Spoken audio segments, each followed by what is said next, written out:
All right, here we go with another couple of runs in the weekly. And it's kind of weird recording only in a weekly. I feel like I have newfound respect for the people whose channels only do weekly content.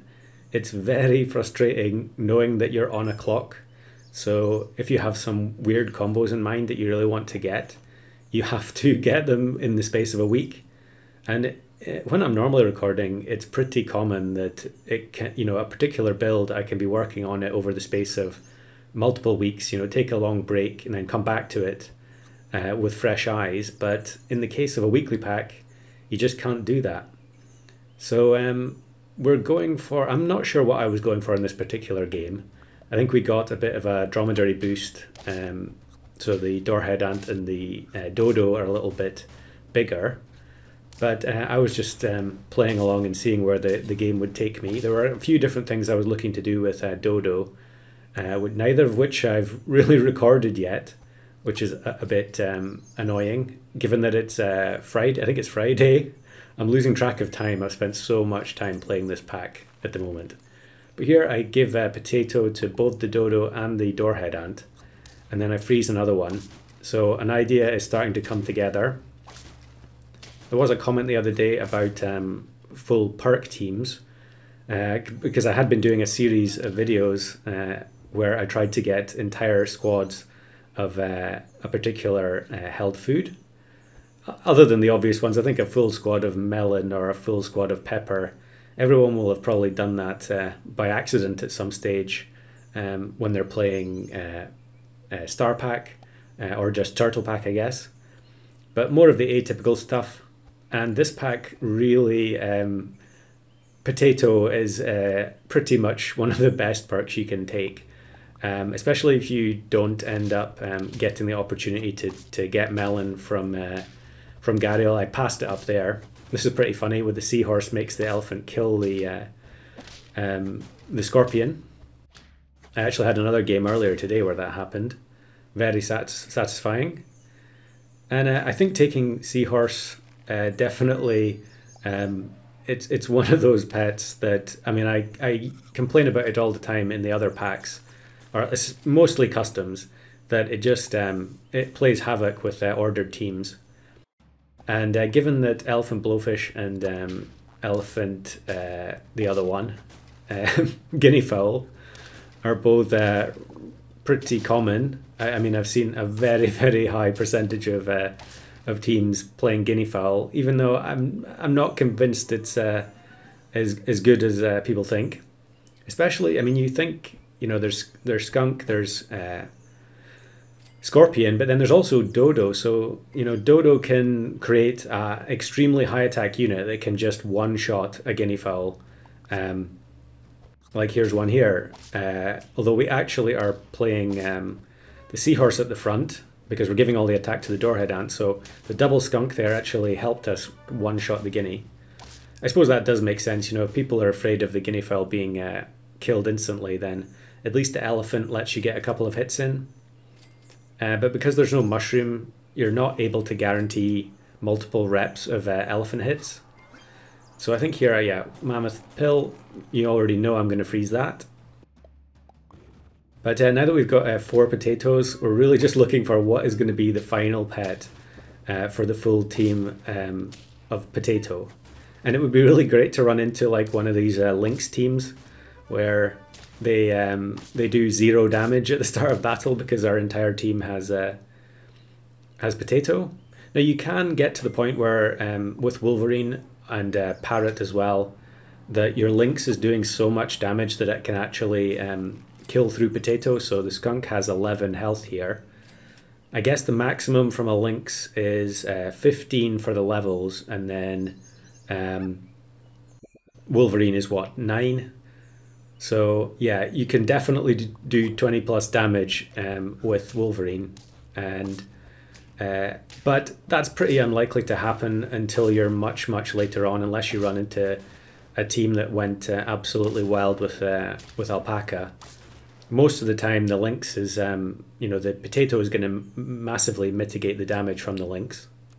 So we get another mammoth pill, and I'm holding the doorhead because I was considering having a second doorhead ant I'm not sure why exactly, but we'll just play the 4 squad here. And maybe I was just going to go for level 3 Doorhead Ant. The single Doorhead Ant at this point doesn't make a lot of sense. Another guinea fowl with no elephant. The seahorse doesn't really do much to this team here. I mean, they pull the Komodo to the front. And yeah, they do end up generating enough trumpets. Although I think that was maybe as a result of Highland Cow, I was too slow off the mark there. I think it wasn't just the guinea fowl there. So yeah, we'll take the Doorhead and then another mammoth. I feel like I get to the end and a lot of the time I'm keeping the 4th slot open for mammoth. Especially teams like this where, I mean, I guess I could have played the dodo anywhere, so we could have gone Komodo, but you know, I wanted to record stuff without Komodo, and there are definitely some other videos with Komodo in them recorded. Maybe we'll get to one of them later on in this run. In this video, rather. We're not taking it in this run. We're just looking for something. We get the triple dromedary. So Scorpion, I could actually take that and use that once I've pilled the mammoth and keep looking for something else. Yeah, mammoth, always a frustration when you can't find the pill. There is one though. And we also actually are looking out for the last potato. Otherwise the challenge is kind of going to fall apart at the last second here. Another Komodo team. So yeah, the seahorse in the late game here, that was actually a super rare team because they had level 3 puppy and hedgehog. There are very, very few hedgehog teams in the late game because everyone's afraid of activating pita bread and guinea fowl, of course, and blowfish. But there we get potato, so we bring in the Scorpion just for one turn, and we actually hit the jackpot here. Another Komodo pulled to the second position, but the Doorhead Ant has high enough attack that it's going to one-shot through there, and actually they have a Scorpion at the back as a result of the seahorse, and it's a trade. Clearly that's one downside with potato, is that there's no protection from just regular attacks, but I think given that melon isn't super common and the coconut pets are kind of conditional, we are a bit unlucky there that the lynx instant kills the seahorse, but we do win. So now what are we going to put as the last pet? And I think actually I decided, you know what, the Scorpion has earned its place. So we're putting Scorpion at the back with potato, and maybe it can tank some shots from the Gharial toy. But instead, we're going to absolutely wreck an elephant blowfish team. And yeah, the Scorpion's not going to have to do anything. Which is a little bit of a shame, but I was happy to get the win with the full team of potato. So with that in mind, what else could we do in this pack that would be a full team of the same perk? And in the meantime, since we're basically setting up to pivot here, so we probably don't have any of the pets that we're going to keep later on. But I guess it's a good example. Someone did comment on one of the videos saying that they were struggling with the pack and not really being sure how to scale. So I guess this run kind of demonstrates that you don't necessarily have to be too hyper-focused on scaling early. You can see here we don't have any scaling at all. We're just setting up for the pivot, and we're using the tempo units, the kangaroo at the back and the anteater. And we've also got groundhog with cherry, which is 4 trumpets. So the kangaroo here should get 3 triggers, assuming it doesn't get moved by seahorse. And it also gets the buffs from the ant. So with the garlic here, we actually get the dirty rat buff as well. We end up winning there as well.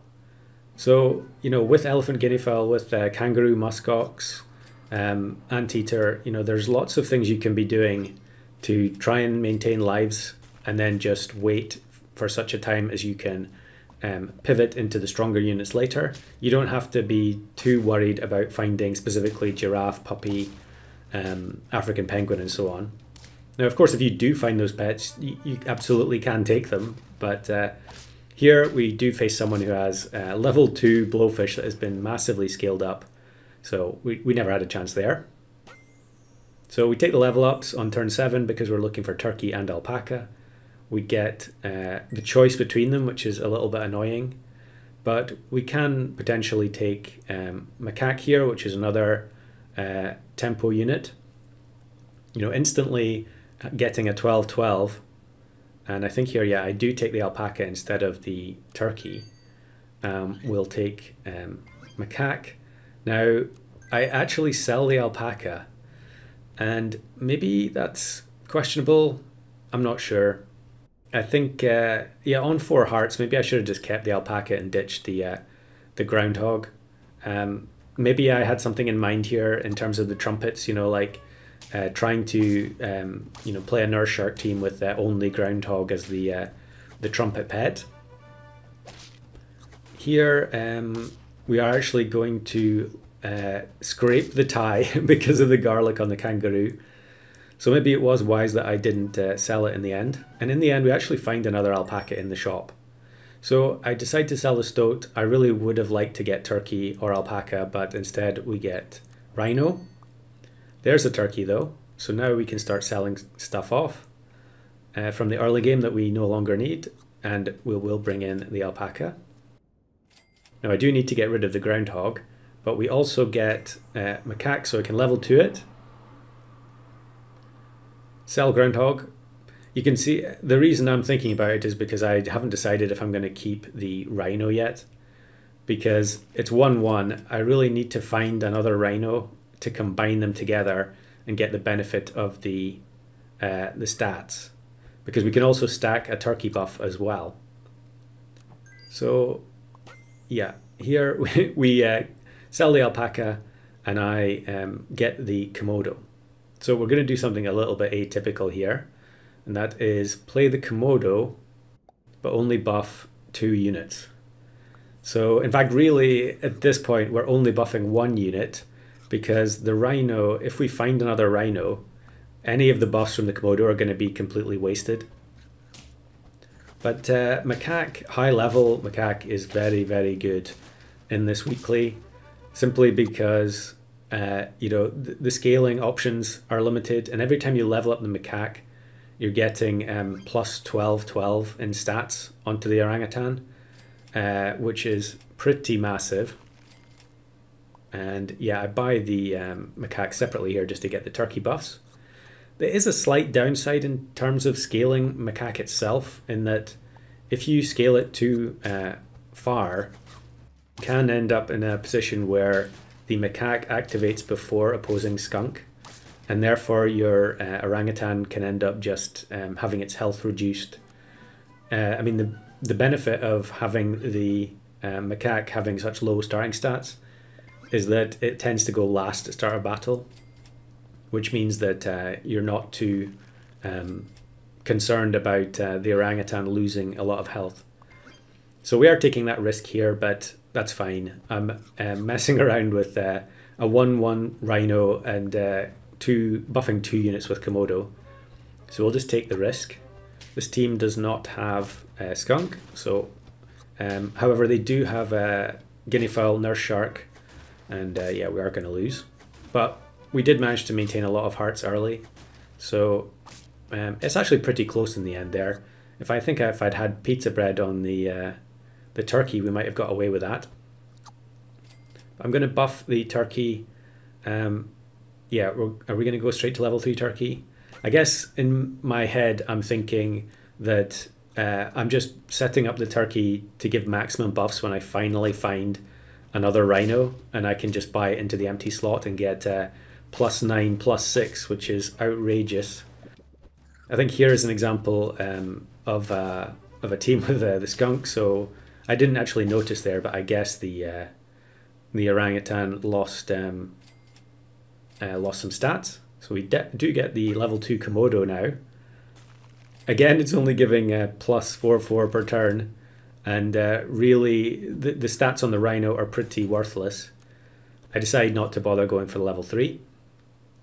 But now you can see where we're going We're going to put popcorn on everything, and then that allows the turkey to get extra mileage instead of just buffing the orangutan. And this time we get a lobster. Actually, I think we are going to be okay here. Yep. Turkey, the amount of tack that turkey puts out is just incredible. So there's another popcorn. And I think, do I buy this one or not? Maybe I'm hoping for, yeah, maybe at this point I was thinking just put potato on the turkey and don't be too cute. So another team with no skunk. The hippo gets removed, but so does the turkey, unfortunately. In fact, this team has a turkey fly.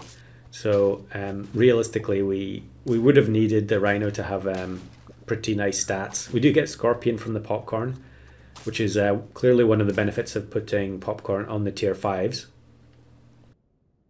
And we do get level 3 macaque. And I think, yeah, I freeze the popcorn because I've decided, yeah, we'll just go for theme over utility. I am going to buff the turkey up though after losing it to the cobra in that last battle. We still have not seen another rhino. I guess that means there hasn't been a single rhino in the entire shop and we're on turn 15. Unless I missed one. That would be pretty unfortunate if I did. But here the rhino on the opposing team is actually going to kill ours before it gets to do anything. Again, it's an opposing team with skunk. We do, however, get the rooster.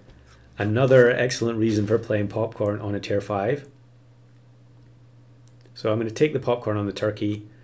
I'm going to keep looking for the rhino, although it's very, very late. It's 9 wins, turn 16. And yeah, what am I going to take here? I don't want to actually buff the rhino because I still want to get the maximum value from the turkey. To be honest, the rhino is just taking up a space here. It's just something to put popcorn on because I don't think it's done anything since I bought it.